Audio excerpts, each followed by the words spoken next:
Helmet camera footage Ukraine says is of its special forces gaining territory on the outskirts of Bakhmut in the east. Kyiv says they've advanced 2 kilometers in a week around the destroyed city, but there's still no clear evidence of a full Ukrainian counteroffensive. In Russian-occupied Luhansk, there were 2 explosions on Friday. Moscow said Ukrainian-made missiles hit administrative buildings of 2 defunct enterprises.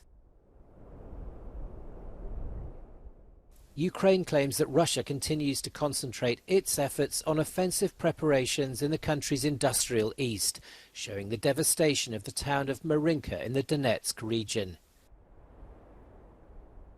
Ukraine's president told his people the occupiers were mentally prepared for defeat. Volodymyr Zelensky will meet his Italian counterpart on Saturday at the start of his visit to Rome.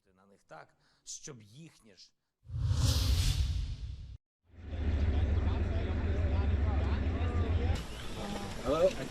Roll. And 1, 2, 1. There's oil inside and all of the rifles.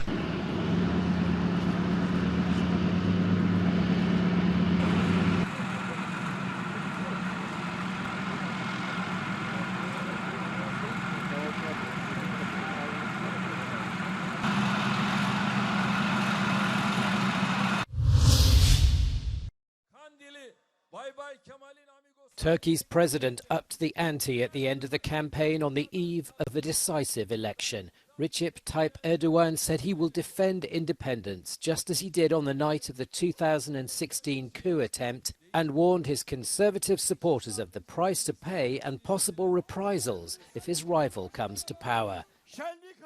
Most put the Republican Party's leader Kemal Kılıçdaroğlu in the lead. The 74-year-old Social Democrat could put an end to 2 decades of rising authoritarianism under the Islamic president.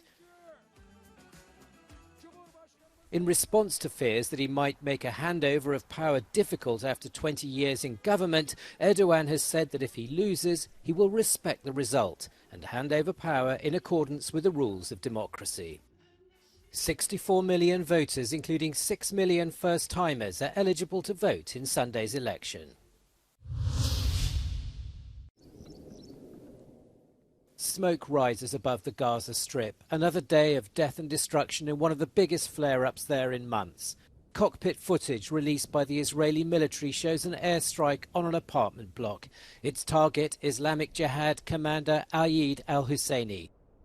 The Israelis say he'd been promoted after the death of another of the group's commanders on Tuesday. Israeli strikes have killed 6 senior Islamic Jihad leaders this week, a week in which 33 Palestinians have been killed, according to Gaza's health ministry. Islamic Jihad has retaliated, firing 900 rockets towards densely populated parts of Israel, many intercepted by sophisticated air defences. The violence has been met with international calls for de-escalation, with the European Union pushing for an immediate, comprehensive ceasefire.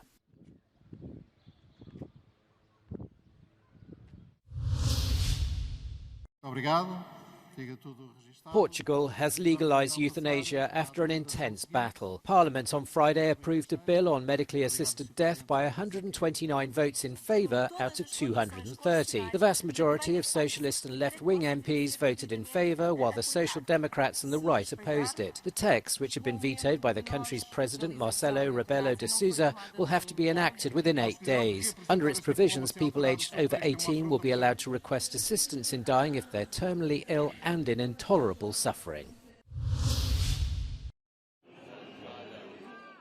Tens of thousands of people marched through Belgrade on Friday to protest against last week's mass shootings in the Balkan country that left 17 people dead, including many children.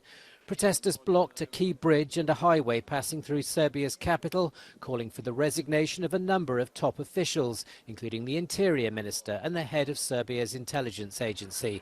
Opposition parties accused President Aleksandar Vučić's populist government of having fueled intolerance and hate speech.